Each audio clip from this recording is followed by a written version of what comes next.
आज के कार्यक्रम के मुख्य अतिथि श्री कंवरपाल जी, माननीय स्कूल शिक्षा, वन पर्यटन एवं संसदीय कार्य मंत्री।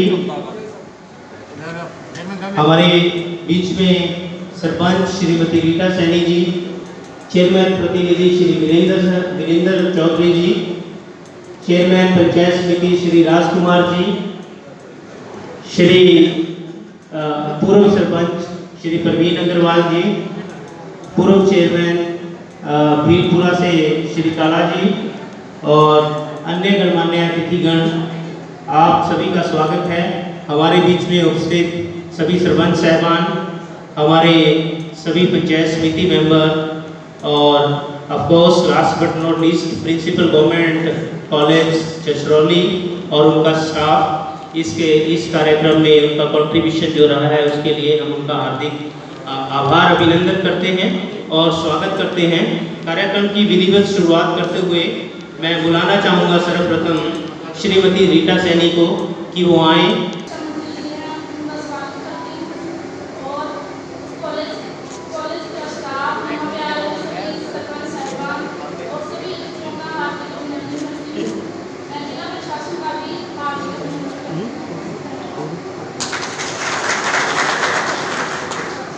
धन्यवाद मैम।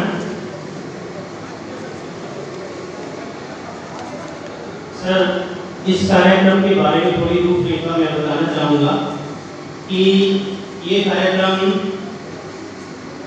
इस महीने की यानी कि 9 अगस्त को पूरे देश भर में शुरू हुआ है और 9 अगस्त से 15 अगस्त तक हमारा पंचायतों का कार्यक्रम चल रहा है और 15 अगस्त से 20 अगस्त तक हमारा खंड स्तर का कार्यक्रम चलेगा और 30 अगस्त को इस कार्यक्रम की जो विधिवत समापन होगा मेरी माटी मेरा देश का, वो माननीय प्रधानमंत्री जी के द्वारा किया जाएगा। इस कार्यक्रम के सर मुख्य तौर पर 5 सोपान हैं, 5 स्टेप्स हैं इस कार्यक्रम के।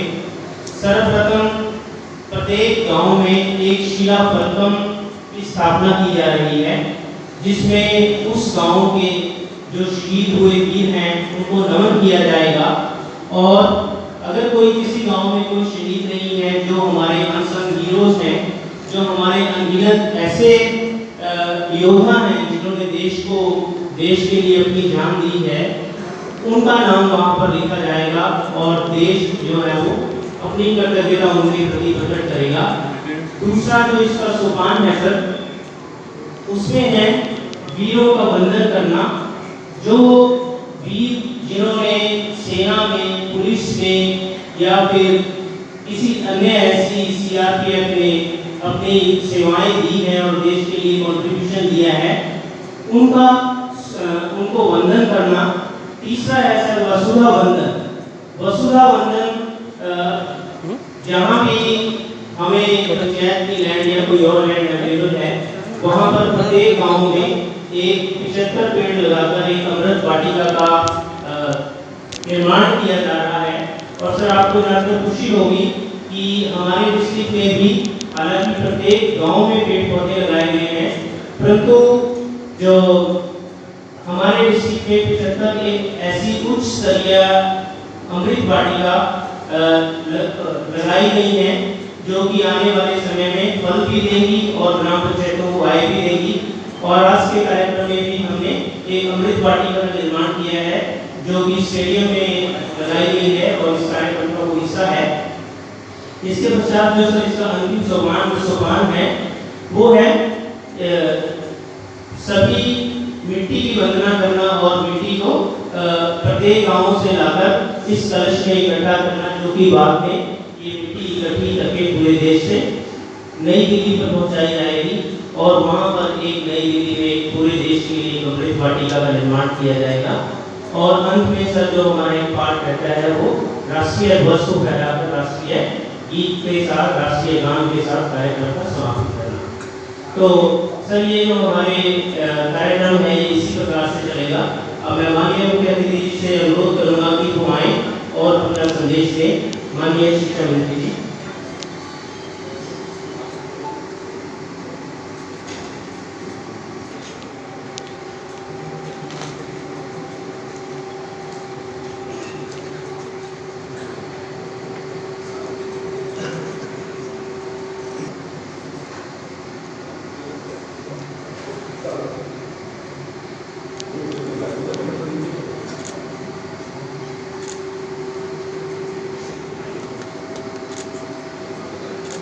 हमारे पीओ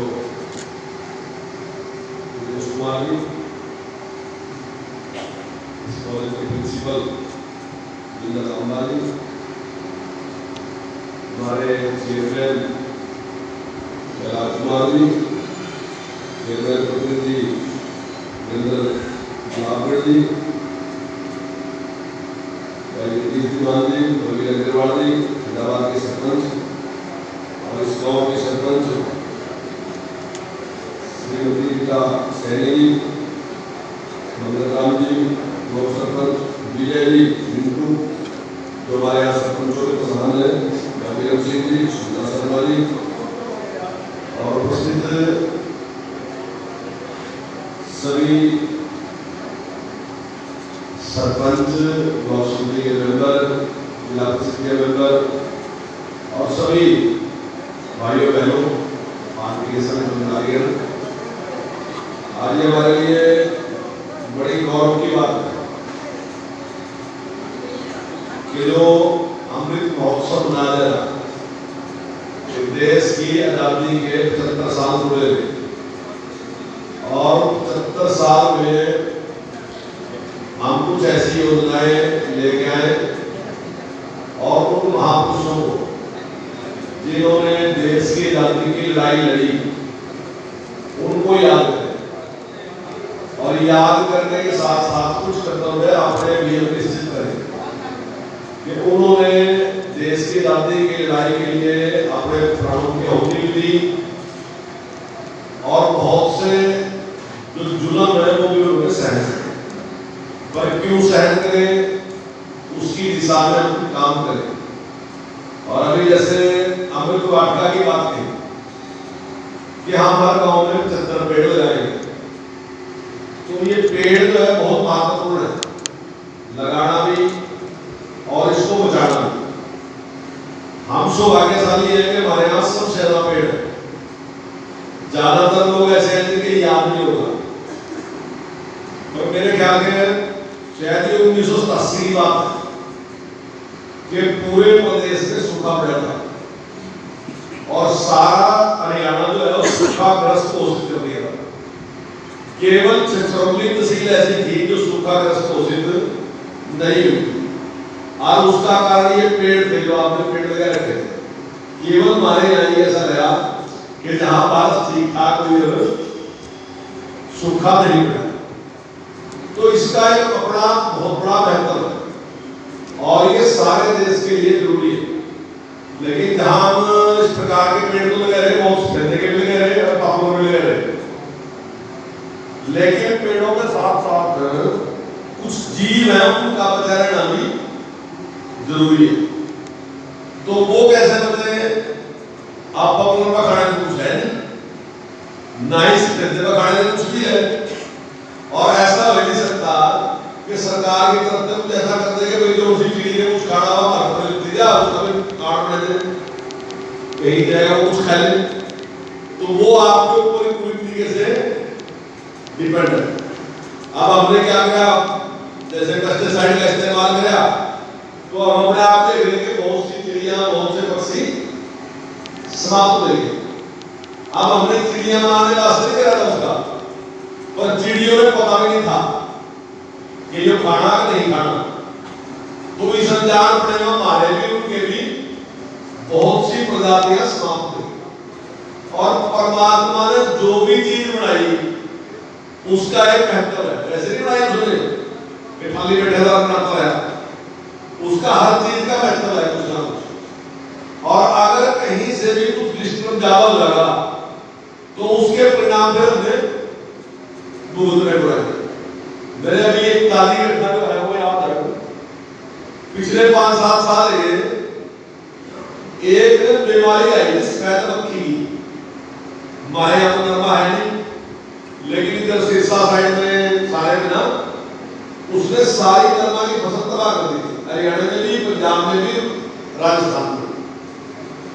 कई बार सबने कर लिया लेकिन मरी नहीं हुआ। और फसल खराब हुई। बाद में मौला दिया सरकार ने, हमारी सरकार ने 1100 करोड़ रुपए मौला दिया किसान को, लेकिन मौला का मतलब पूरा तो नहीं होता। अगले की फसल 40,000 की थी तो हमने तो 12 ही दिया, उसके नुकसान तो 40 का भाग लेगा। और उसके बाद फिर एक जांच कमेटी उठाई जो है तो उसकी रिपोर्ट थी कि एक चिड़िया थी, वह चिड़िया मर गई, वह चिड़िया इस मक्खी ने खावा दी। अब चिड़िया है नहीं इसलिए सफेद मक्खी मरी नहीं, वह सफेद मक्खी हमने 1100 करोड़ में पड़ी, हमने 1100 में पड़ेगी, किसानों में 3200 में पड़ेगी। और सारे देश में कितने पड़ी होगी अंदाजा लगाओ, पंजाब में कितने पड़ी, राजस्थान में भी इतने में पड़ी। तो ये सारा सिस्टम जो है कुदरत का हम अगर बना के रखेंगे तो ये भी उन महापुरुषों के प्रति ही एक श्रद्धांजलि होगी कि हम इस प्रकार के पेड़ लगाएं और उनका संरक्षण भी करें। हर चीज के बारे में स्वच्छता की बात है। अगर मेरा गांव साफ रहेगा, अच्छा रहेगा, तो बाहर से कोई भी आएगा तो उसकी चर्चा कराएगा कि भाई गांव बहुत साफ सुथरा है। ये महिलाएं भी बैठी, अगर घर काफी साफ सुथरा हो तो फायदा ही नहीं है। हमने कुछ कर तो चाहे पिंडवाए चले जाए थोड़ी देर में 5-7 मिनट में, लेकिन हम कहीं भी जाएंगे तो चर्चा करेंगे कि भाई वहां तो महिला बहुत समझदार है और बहुत सुंदर घर है, तो ऐसे ही गाँव की भी चर्चा करेंगे। अगर हम कहीं जाएंगे तो फिर गाँव की भी चर्चा करेंगे। पुराने गाँव में गए थे, गलियां बिल्कुल साफ थी, नालियां बिल्कुल साफ थी, स्वच्छ था सारा का सारा काम, स्कूल बहुत बढ़िया था, पंचायत ने जो चीजें और बना रखी वो साफ सुथरी थी, अच्छी थी, उसके अनुसार की चर्चा करें। लेकिन बहुत थोड़ी सी ही रुचि लेने की बात है। अगर थोड़ा सा भी इंटरेस्ट ले लेंगे तो मेरा ख्याल है कि सारे के सारे काम हम बहुत उससे कर सकते। और जब हमारा गाँव स्वच्छ होगा तभी हमारा प्रदेश, हमारा जिला स्वच्छ होगा, और हमारा प्रदेश और जिला स्वच्छ होगा तभी देश स्वच्छ होगा। आप सारे के सारे को एक अलग नहीं सोच सकते, बस मेरी जिम्मेदारी है। हर आदमी ये सोच ले मेरी जिम्मेदारी क्या है, जो मेरी जिम्मेदारी है मैं उसका पालन करूंगा।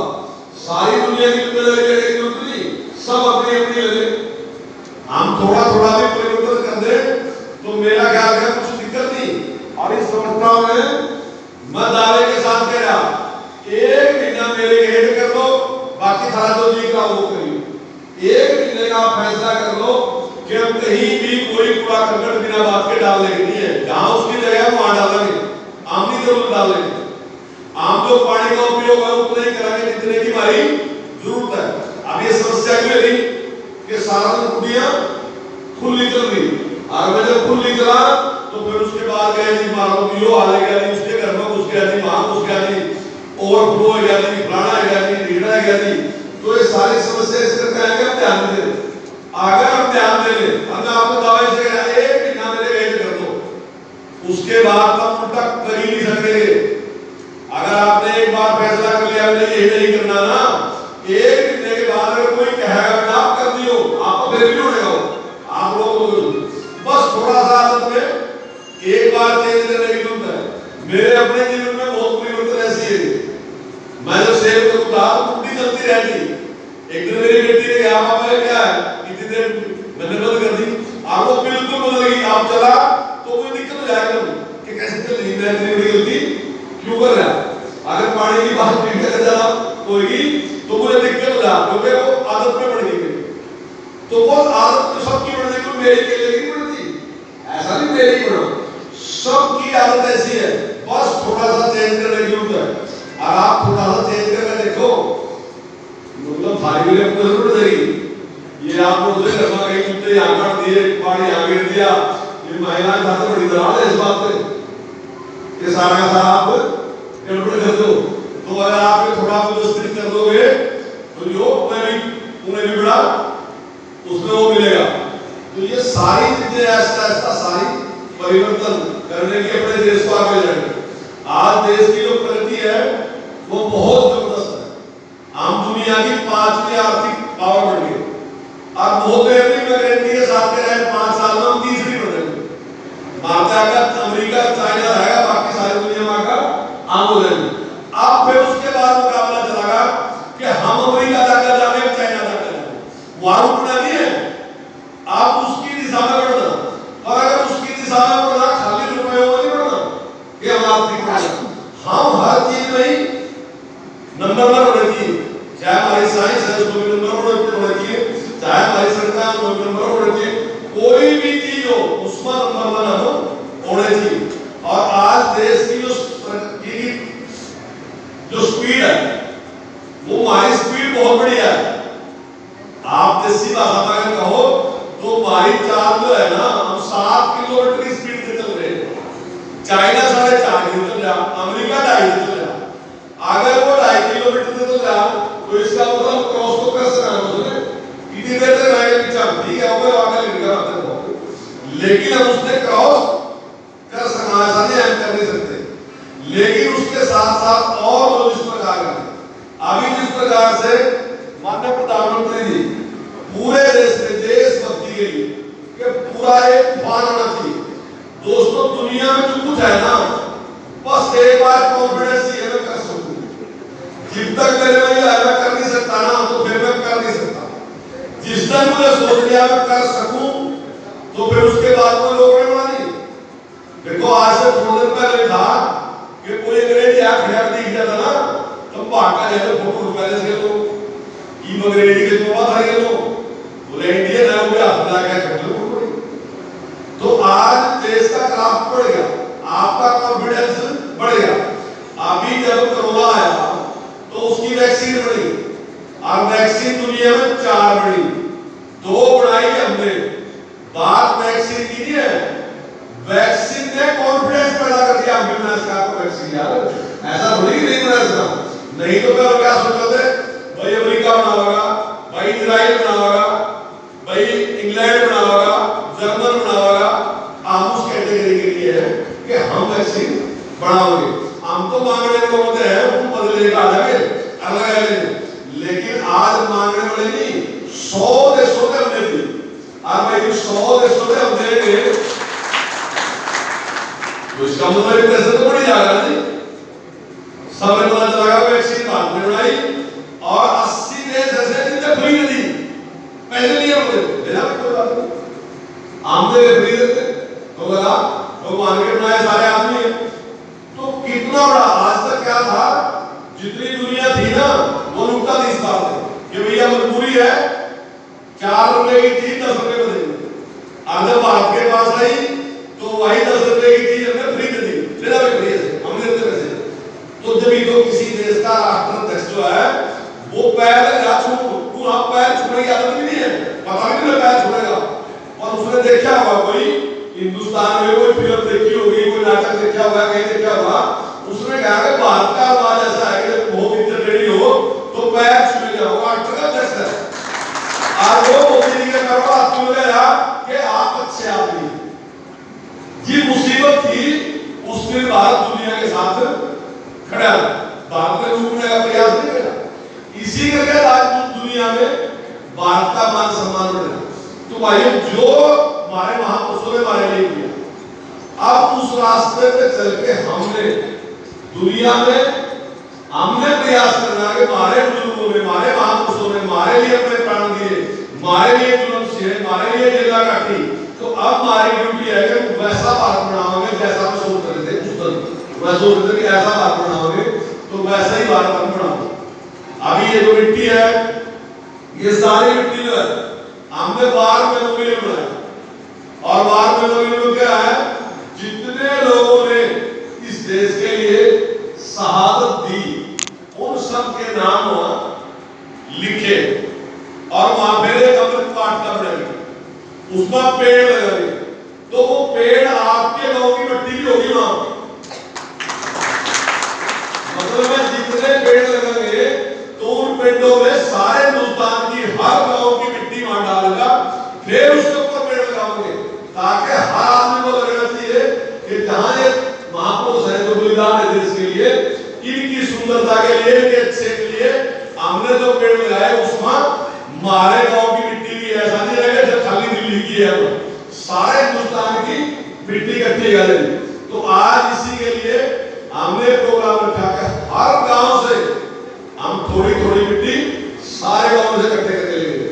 आपने देखा ना बेटी अपना स्टैच्यू ऑफ यूनिटी बना, सरदार वल्लभ भाई पटेल की मूर्ति जो बनी ना, तो सरकार में दी, सरकार ने इतने पैसे खर्च करे तो लोहा खरीदने वास्ते क्या दिक्कत थी, लेकिन हर गांव में से छोटा लोहा लेकर गए, और लोहा भी वो लेकर गए जो कि प्रयोग हुआ था, आड़मा था, अर्जिकात थी, फाड़ी थी या कुछ भी थी, आपकी कसी थी, कोई गिनती थी, वह लेकर गए और वह सारी को बनाएगा और वो मिट्टी नीचे रखी और उससे बनाएगा, उस लोहे से सरदार वल्लभ भाई पटेल की मूर्ति बनाई। क्यों? क्योंकि सरदार वल्लभ भाई पटेल ने हिंदुस्तान को एक किया। जिस महापुरुष ने इतनी रियासतों को इकट्ठा कर दिया, भाइयों दुनिया में सिर्फ सरदार पटेल ही ऐसा है, कोई नहीं है दुनिया में आज तक ऐसा जिसने इतनी रियासत इकट्ठी की। तो क्या किसी ने 5 भी नहीं इकट्ठी, 565 को क्या करा, 5 भी किसी को इकट्ठी, सिर्फ एक जर्मन का बिस्मार्क है जिसने 3 इकट्ठी, बाकी दुनिया में कोई नहीं ऐसा। आज सबसे बड़ी बात क्या है कि खून का एक कतरा नहीं बहाया, लड़ाई नहीं करी, कुछ नहीं करी, उस आदमी का कैसा इंप्रेशन होगा। आप सोच कर देखो कि जो हमारा महापुरुष था उसका रुतबा कैसा था, उसका कितना बड़ा चरित्र रहा हुआ कि जिसके कहे थे लोगों ने राज छोड़ दिया कि ठीक है जी आपकी बात सही है, हमने भी देश के लोगों को करना, भाइयों बिना तब के कोई नहीं छोड़ता, कुछ ना कुछ तो असर हो, जब उसकी तपस्या करी हो ना तब लोग मानना। तो उसके लिए हमने स्टैच्यू ऑफ यूनिटी बनाया। अब वैसे ही हम वार मेमोरियल में, और उस वार मेमोरियल में हमारे सारे महापुरुषों के नाम वो लिखे, जब हम जाएंगे तो देखेंगे हमारे गांव का भी है, हमारे पड़ोस का भी है, हमारे जिले का भी है हरियाणा का भी है, पूरे देश के वहां नाम लिखे हुए, वहां पेड़ लगे। आज तक जो था, अब तक हमारे पास वार मेमोरियल था ही नहीं। अभी तक हम इंडिया गेट नहीं कर रहे सारा कुछ, लेकिन भाइयों इंडिया गेट पे हमारे किसी उसका नाम लिखा नहीं है, वहां उनका नाम लिखा है तो अंग्रेजों की तरफ से लड़े थे सेकंड वर्ल्ड वार। आज भी चाहे मारे थे, शहीद तो उनके लोग हुए थे ना, लड़ाई तो उनके लोग लड़ रहे थे, तो वहां उनके नाम है इंडिया गेट पे लिखे, जो आपके लिए है उनके किसी के नाम वहां नहीं है लिखे। तो इसलिए वार मेमोरियल बनना जरूरी था, और वो वार मेमोरियल अब बना, वर्तमान सरकार ने बनाया, और उसके लिए आज ये जो कार्यक्रम हमने रखा कि हर गांव से मिट्टी लेके जाएंगे, यही मिट्टी हमारी जिले में जाएगी, और फिर जिले का भी कार्यक्रम होगा, वहां पे बुलाओगे, और जिले से ये फिर दिल्ली जाएगी, और दिल्ली में वहां उसने डाला है मिट्टी। जो राजपथ था उसका नाम हमने कर्तव्य पथ कर दिया कि भाई ये ड्यूटी है, ना कि कोई राज करने की बात नहीं है। हर आदमी जो यहाँ बैठा था उसकी देश और समाज के लिए कुछ कर्तव्य है, उन कर्तव्यों का पालन करके हम देश को आगे लेके जाएंगे। और इस प्रकार से जैसे आप देख रहे, और आज सरकार में एक बहुत बड़ा परिवर्तन है, राजनीतिक सोच में बड़ा परिवर्तन आया कि पूरे देश के लिए हम काम करें, थोड़ों के लिए नहीं, जिसने मेरी वोट दी उसके लोगों के लिए, जहां से अगर था कैंडिडेट नहीं मिला उसके लिए नहीं, क्योंकि हमने सारे देश को मजबूत बना आगे लेके जाना। तो वहां वोट बड़ा चक्कर खत्म हो गया। अभी आप देख रहे ना कि जिनके बीपीएल कार्ड बने तो सारे सब में बैठे था, तो कोई नहीं आया, मेरे को भी आया, तो डरो ना, मेरे को भी कोई नहीं आया, तो कार्ड उसके तो पहुंच गया, नहीं पहुंच गया, चला गया। आयुष्मान कार्ड वास्ते आया ना, मेरे को भी कोई आया, उसके को पहुंच गया। पेंशन मेरे पर ही कोई आया, हमारे पर ही कोई आया, उसके को लगता जाना नहीं। तो एक इस प्रकार का सिस्टम बना देते कि जो अधिकार उसका है वो अधिकार उसको मिलना चाहिए, कोई उसको रोक ना सके। हमारे मुख्यमंत्री जी क्या कहे कि गरीब आदमी के मुंह दीवान नहीं होती, तो उसकी दीवान हम पढ़ेंगे और सिस्टम ऐसा लेकर आएंगे। तो वो सारा सिस्टम आज, क्योंकि भाइयों देश ताकतवर जब बढ़ेगा जब सारा का सारा बढ़ेगा। ऐसा नहीं हो सकता कि जितने गाँव में 20 तो नहीं हालत खराब हो और बाकी के सारे ठीक हो जाए, या 50 की हालत खराब हो 100 की ठीक हो, जिब भी ठीक होगा, चाहे 100 की ठीक हो, जिब 150 के 150 ठीक हो गए देश मजबूत बनाना। जब हर आदमी के पास कुछ ना कुछ साधन होगा, रोजगार होगा, तब देश मजबूत बनेगा।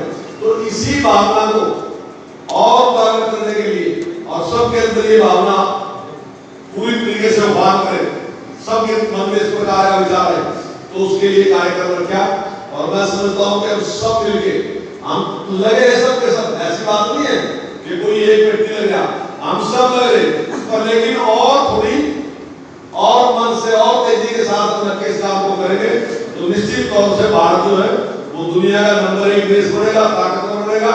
और भाइयों, मैंने एक बात हो गया, हमारी ताकत किसी ने डराने वास्ते नहीं है, हमने कभी कोई नहीं डराया। ताकत का मतलब नहीं है कि लोगों ने ताकत का दुरुपयोग करके उनके ऊपर अत्याचार करेंगे, इस वास्ते ताकतवर नहीं बनना चाहते। हम ताकतवर इसलिए बनना चाहें कि एक तो कोई डराने की स्थिति बना रहे, हम समानता रखते हैं, हमारा विश्वास है धरती पर, हम ही ऐसे हैं जो कहते हैं कि परमात्मा एक है, उसने जानने के रास्ते अलग अलग है। कोई से तरह जी का मान लो, इसी का काम देखोगे अमीर परमात्मा है, जोड़ा जी लगाओ लो, तुम्हारा जोड़ा पसंद हो वो रख दो, क्योंकि परमात्मा ने तो एक दिया, जितने को एक ऐसा सच है, मैं सोचूं इतना बड़ा परमात्मा है, तो कई ऊपर से काम तू एक अच्छा लगा, दूसरा अच्छा लगा, तीसरा करो जो तू करना, कोई दिक्कत नहीं, जान लो उसको जानने का प्रयास करो। तो ये सोच जो है यही दुनिया में अमन चैन लेगा इसका, और ये दुनिया के लिए बहुत जरूरी है। भारत का ताकतवर होना मैं समझता हूँ दुनिया के लिए अच्छा है, केवल भारत के लिए अच्छा है। तो उसके लिए माननीय नरेंद्र मोदी जो प्रयास कर रहे हैं, हम सब मिलकर उसी प्रकार का प्रयास करेंगे, ऐसी मेरी इच्छा है आप सभी से, और हम सब मिलकर काम करेंगे। आप बहुत बड़ी संख्या में सारे लोग अगर संख्या में तो आइए, पर टाइम से रहेंगे बहुत, मतलब कमाल मान गया। मैं तो वीडियो के साथ लगे रहता, मैं बोला कि जल्दी जाना, अरे तो काम गड़बड़ गया, क्योंकि आमतौर पर टीम आदत है ना, तो टाइम से उससे लेट ही आऊंगा, और मैं तो कमाल मान गया। जब मैं आया, हालांकि मैं जल्दी आया, मैंने टाइम को बात करके रखा था, लेकिन मैं जल्दी आया, उससे पहले आप सारे के सारे लोग यहाँ उपस्थित थे। तो इससे ही पता चलता है कि आप सबकी भावनाएं क्या हैं। तो मैं आप सबको इस दिवस पे शुभकामनाएं मिली उससे, और हम सब मिलकर देश के लिए काम करेंगे। और निश्चित तौर से इसमें जो जिस भाव के साथ माननीय प्रधानमंत्री जी ने इस कार्यक्रम को शुरू किया, हम निश्चित तौर से उसमें खड़ा उतर के अपने देश को आगे लेके जाएंगे। और आप सबका बहुत बहुत धन्यवाद देंगे। आभार मानिए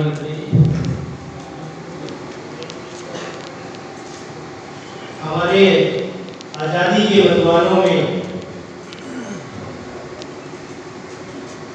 वीर सावरकर, तात्या टोपे, रानी लक्ष्मीबाई, सुभाष चंद्र बोस, जिन्होंने इस भारत को एक नए सपने के तौर पर देखा और हमें अनमोल आजादी दे गए हो, उसी कड़ी में हमारे स्वतंत्रता के पश्चात हमारे वीर सैनिक हरदम अडिग खड़े रहे सेना में और इस देश की रक्षा की।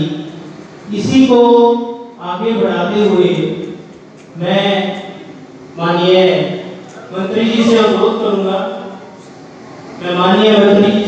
करूंगा, कि हमारे बीच में कुछ ऐसे सेवानिवृत्त सैनिक हैं जिन्होंने देश के लिए अपना बढ़ चढ़कर योगदान दिया।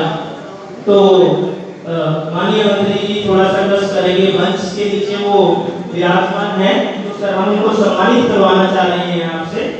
तो जगत सिंह जी हैं, अपने स्थान पर खड़े हो जाएंगे। जगत सिंह जी ने भारत पुर्तगाल युद्ध 1961 गोवा में गोवा के साथ जो हमारा युद्ध हुआ, भारत चीन युद्ध जो 1962 हुआ, भारत पाकिस्तान युद्ध जो 1965 हुआ, उन सब में भाग लिया और एक्सीलेंट उनका सर्विस रिकॉर्ड रहा है। इसके लिए उनको बहुत बहुत बधाई। माननीय मंत्री जी उनको शॉल पहनाकर सम्मानित कर रहे हैं। आज्ञा राम जी हैं, आज्ञा राम जी ने नई दिल्ली, लखनऊ, सिक्किम में अपनी सेवाएं दी, वह सूबेदार मेजर के पद से सेवानिवृत्त हुए। इनका बहुत बहुत आभार, पूरा देश इनका ऋणी है। विद्याभूषण सर सोमदत्त जी ने फैजाबाद, पुंछ, J&K, अरुणाचल प्रदेश, पिथौरागढ़ में अपनी सेवाएं दी। बहुत बहुत इनको बधाई और देश इनका ऋणी रहेगा। शहीद श्री करण सिंह जी हैं, मारवा कला गुरुद्वारा में उग्रवादियों से लड़ते हुए 30/8/1990 में वो शहीद हुए।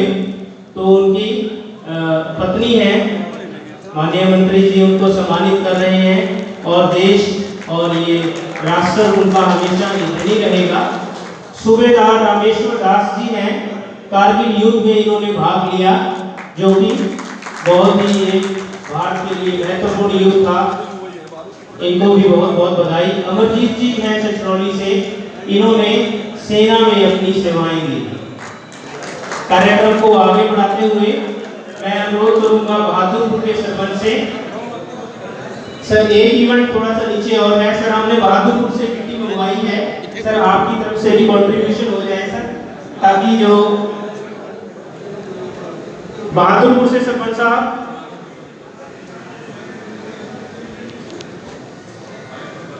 माननीय मंत्री जी मिट्टी का दान करते हुए और इसके पश्चात सभी गांव से जो मिट्टी आई है वो यहाँ डाल के जाएंगे कार्यक्रम की समाप्ति के उपरांत।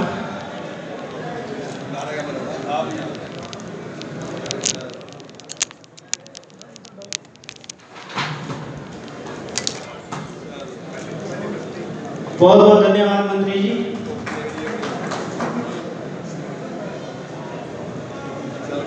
ये मिट्टी का कार्यक्रम बाद में कर लें, पहले एक शब्द का कार्यक्रम है, उसके पश्चात जाते हुए सभी अपने मिट्टी डाल के जाएं।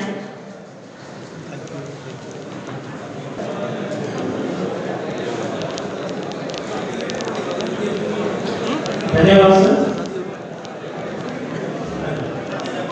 अब सभी से अनुरोध है कि माननीय प्रधानमंत्री जी का संदेश है कि एक पंचप्रण की हम शब्द लेंगे।